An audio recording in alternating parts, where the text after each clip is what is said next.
On Palm Sunday, I asked a question. What took place between the time when Christ came into Jerusalem with such triumph, such devotion, such love, and then the time a few hours later when they were calling for his crucifixion? Well, one event happened during that time. He offered, or began to offer, the first holy sacrifice of the Mass. That's why they killed him. This Mass that we receive from our Lord Jesus Christ himself, is a source of division that Saint Simeon said to Our Lady, he will be the rise and the fall of many. You will know the rise and the fall by those who believe in Jesus Christ and therefore do what Jesus Christ commands us to do. I said he began the Mass. For the Mass will extend through this whole 3 days. It will be completed when our Lord rises again from the dead. So these next 3 days, the Mass in slow motion. And it is fitting that we begin today with this of Holy Thursday. Because our Lord will institute not only the Mass, but also the sacred and holy priesthood, which is necessary in order for the Mass to be offered. He will make his disciples bishops. He will give them the fullness of the priesthood. And each one of them then would have the power and the authority to lay hands on the men that would come after and pass this priesthood down through apostolic succession to this very day right now in this church, at this pulpit in Windsor, Pennsylvania. And that's why the world hates the Catholic Church. So what was going on when our Lord was instituting and beginning this Mass? The Jews were plotting to destroy him. What's going on right now in the world? Men are going about their day as if it's just another day. They are buying and selling. They are committing sins, some of them grave.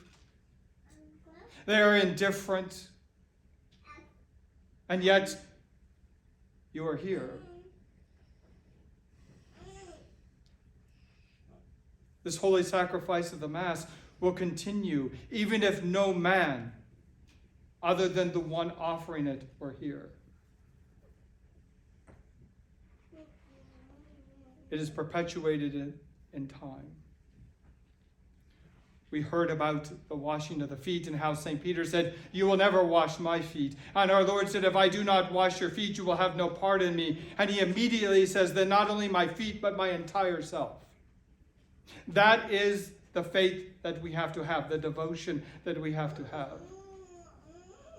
Because the world is as devoted to trying to destroy what Christ came to bring, which was the destruction of sin and death. The world wants to continue to elevate sin and death, to glorify it, instead of to destroy it, to make friends with it, if you will.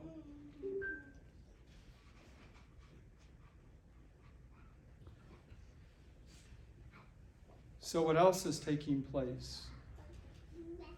It takes place now, in our time, the same plotting of the Jews against Christ and the Mass.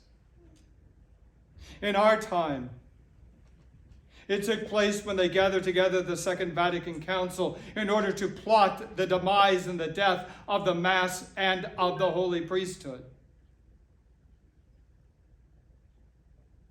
They did this by changing the consecration of the bishop, to ensure there would be no priest, to ensure there would be no mass, to ensure there would be no grace, to make sure that men would be caught into death and now look to them for their salvation.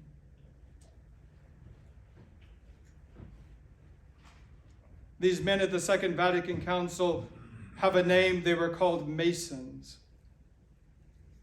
And that's exactly what the Masons said that they would do.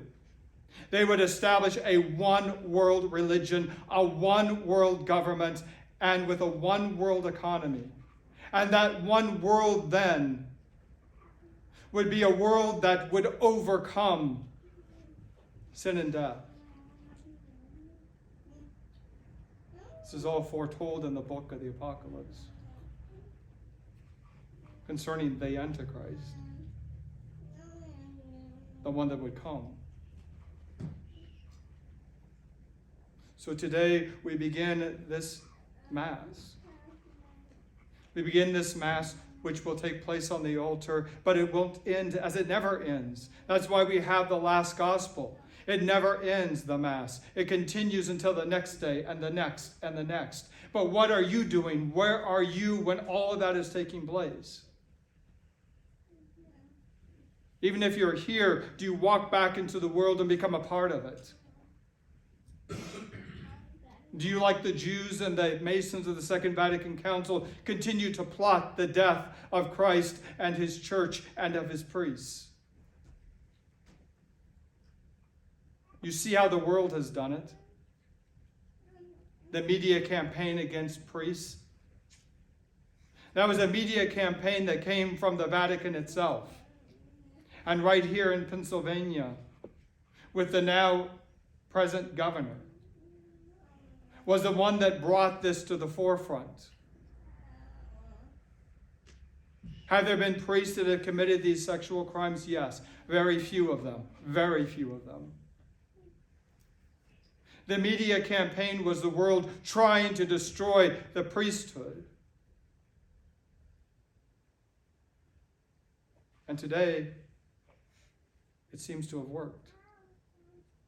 The media also went after any organization that did not allow women to have leadership.